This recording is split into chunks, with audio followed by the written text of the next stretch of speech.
G'day and welcome to the Unpopular Reef. I'm the Unpopular Reefer here. The first thing you might notice is my face. This is what I look like. Haven't been in front of the camera before. Hasn't really been my style. But I'm doing it today because I've got a lot to cover and, well, I have all the time in the world. But that's beside the point. I'm going to try and get everything done in one take because I'm a professional. And professionals only do one take. Amateurs like you do 2 takes. I do 1 take. I'm gonna rattle through everything. I wrote it down.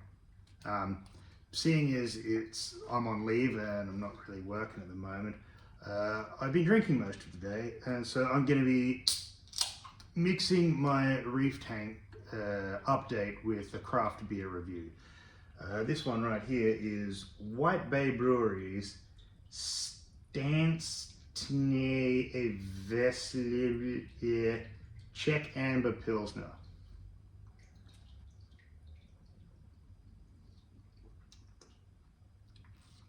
Delicious. Put a mention in the comments if you think I should start a craft beer review channel on top of this one. It's actually a fantastic idea. I'm gonna write that one down. Start craft beer review channel. Now, that is why you should always take a pen with you when you go out drinking, because you gotta write down all your ideas. 99% of them will be shit, but every now and then there'll be a winner in there. I'll just underline that one. Right, so the last update on this tank, I was in Japan. Which is a great place. If you haven't been there, you should go there. The Osaka Aquarium is an amazing place. I'm going to put in some footage of it here. They've got 2 whale sharks, not 1, but 2 whale sharks in their tank. It's pretty incredible to see. They have seals and jellyfish and squid and everything. Their barrier reef coral exhibits leave a lot to be desired. I've seen better coral tanks in fish shops than there, but they've got their hands busy cleaning up a metric ton of whale shark plop every day in the big tank, and so I can imagine their nutrients are skyrocketing, which is the subject for this tank: skyrocketing nutrients. So let's just cover that. And cover that. Yep. I'm getting through this stuff rapid pace. Yep. That. Down that. Yes. The next thing you might notice is you see my main tank here. I uploaded a video a while ago where I had a secondary tank, which was just over here. And it's not there anymore. That is a story for later. Now, when I got back from Japan, did my 2 short spine urchins fix my algae problem? No, they did not. And it's not because they're lazy labour workers. I can see one of them just back there. Another one, he's probably still hanging around somewhere. He is in there. There were 3. One of them died, the smaller pink urchin. And that was because I didn't take a measurement, but I can only assume my nitrates were through the ceiling when I got back. I'll put some footage of what my tank looked like exactly when I got back. As it turns out, I noticed that my reef mat wasn't really picking up a lot of stuff. I've got a Red Sea roller mat in there. If you don't own a roller mat, I'd recommend getting one because filter socks are the devil. But as it turns out, because I'm a dude and I don't read instructions, I just winged it with the installation of the mat, and I actually ran the filter floss underneath where it was supposed to go over the top, so 99% of the water was not being filtered.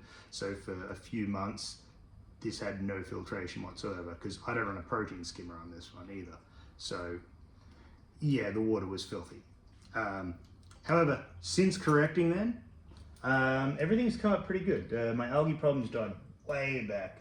My macroalgae's doing alright, and I even have some seagrass. The original intention of this tank was to get seagrass growing. I got a little patch of it here, another little patch of it over there. The problem I always get is as soon as I get a little patch of it, something sees it and goes, that's delicious, and eats the whole thing. But, you know, bit of progress. Yeah, it's doing okay. Okay, done that. Another invertebrate I added, I don't know if I uploaded the video, I don't think I did. I caught a decorator crab covered in red algae, really cool looking. And I put him in there and he was a real character running around the front of the tank. He's always visible, and he started taking little pieces of this taxifolia macroalgae and sticking it to his little costume. Fantastic. Disappeared, never saw him again. I blame this asshole, because I blame him for everything. He eats all my snails, like most crabs, just a dick. The only good thing he's ever done was ate the other 3 crabs that I also hated in my tank. I may just introduce a cuttlefish or an octopus to eat him. Unfortunately, that would probably get rid of all my fish as well, but it'd be worth it to get him out of my tank. Fantastic. Yep, done. The funny thing about the urchins too, when the smaller urchin died, one of the larger small spine urchins started wearing its little skeleton around like some sort of macabre Halloween costume and just running around the tank. It was a bit dark, but it was amusing enough, you know. Yeah, done that one.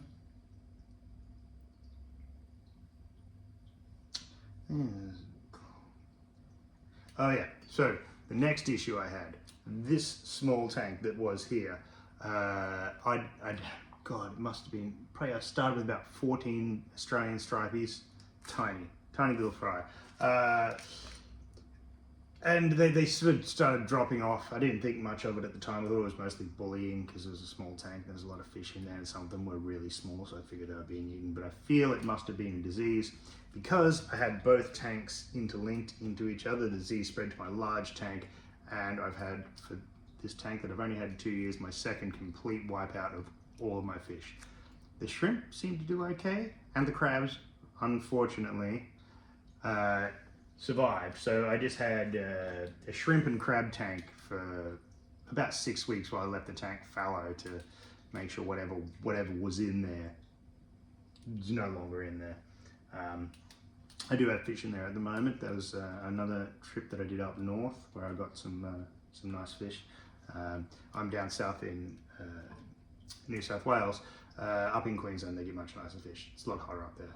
But then come summertime down here we can get some pretty nice fish, but you gotta be quick. Alright, next. Disease, killed all my fish. Yep. Now when I went up to Queensland, I caught some new fish. I had this original taxifolia that I found, that's doing well. Turtle grass up here. It kind of looks like taxifolia. Just back there, there's a big clump of it. It's a lot thinner and the leaves are a bit more condensed, I suppose. But I got that from up north and that's doing really well. Another thing that was unexpected was I got some coral skeletons from the beach. And this right in the middle here is actually, I guess it's some sort of plating Montipora, but it is not a skeleton, it's actually still alive. And I put it in there and now it's alive. And now I'm stuck with the problem, do I add a heater to the tank or do I just let it die over the winter? Depends how well it does. It's a bit closed up at the moment. Oh, maybe it isn't. Swings and roundabouts. I don't know with this thing. I'm not really a coral keeper, but yeah. If it does all right, I might hang on to it. I might turn this into a proper heated tank. It would allow me to keep other fish, you know, but yeah. Yeah. Okay, so the next thing,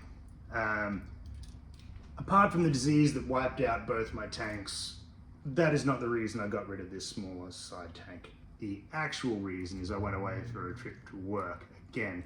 Now, in the video about the small tank, I explained it quite simply that water was siphoned out of this large tank. It goes downhill to the smaller tank, and there was an overflow box. It wasn't drilled, it was a siphon operated overflow box that came out of the smaller tank and then back into the sump down here. There's only one point of failure in that system, and that was a siphon at the back of the tank. And I was aware of this, and there was no real backup. If that failed, the siphon going from this tank to that tank would continue until the hose became exposed. It was only hanging down maybe this far into the tank, but it would suck this tank down to that level, which would drain the sump, and the auto top up would just continually top up until it ran dry as well.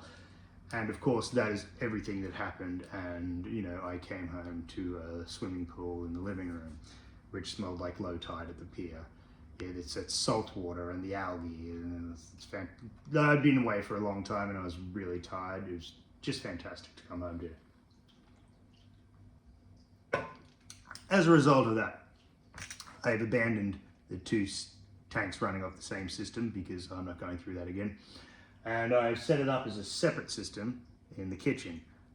Currently, it just holds some seagrass, a little bit of sea lettuce, a handful of shrimp, some pregnant ones too. I was hoping to get some really tiny little baby shrimp out of that. It's got a nudibranch in there. I don't know what nudibranchs eat, or this particular nudibranch eats. Hopefully you can find some food and it can just hang out in there, and that'll be fine. And it's doing well in there. Now, as for this tank, what have I got in there now? Is like, after my last trip to Queensland, the tank had been fallow, it was basically empty. Man, the maintenance is so much easier when you don't have anything in your tank anymore. Yeah, just keep the filter roller going, keep the fresh water. Yeah, even if your fresh water runs dry, it doesn't really matter that much. The macroalgae and the shrimp don't seem to care so much. But at the moment, I got pretty lucky on my last trip, and I caught a lot of fish. A handful, as you can see them all out. I'll try and get some close-up shots, and I'll interspace them with this video. It is mostly Australian stripies and scissor-tail sergeants. Different from the Indo-Pacific sergeant or the sergeant major. They're not as colourful. They don't get as big, and they're suggested to not be quite so aggressive, which is a good thing, so I think I've got about 10 of them in there. But I've got those guys. I've got my sanded enemy down here is doing really well. I don't like that he's all smushed up against the glass, but he's doing pretty well. I do have one of the Vaucluse. Double check that. The things that I thought were rock cod. And something that I did catch up north, there is in there 1, 2, 3, they're poisonous gobies. They look a lot like the painted sand gobies I used to have, except apparently they're poisonous, so you can't eat them. Not that I would eat a sand goby, but it's good to know. You know, if you have kids around, don't let them eat your fish. They're kind of boring, but you know, they're like gobies. They just hang around the bottom. They're fun personalities. And I guess that is about it. I've probably missed a lot of things, but you know, I always do. Give me a like and a subscribe, or don't. Or maybe just hold out for a few weeks and like and subscribe to my craft beer review channel. I'm going to leave it at that. Hopefully I answered all your questions. I know there's 5s and 10s of you out there just going, whatever happened? Now I'm up to date. I'll try and make these a bit more regular. But then I gotta wait for something to happen. But with this tank, something's always happening. So, you know, it might even take that long. I'll have another disease and wipe out everything here. I'll put I don't know, put a wobby going in there, or a mackerel. That'll be fun. Anyway, peace out. Subscribe to the Unpopular Reef. And the Unpopular Reef is craft beer channel.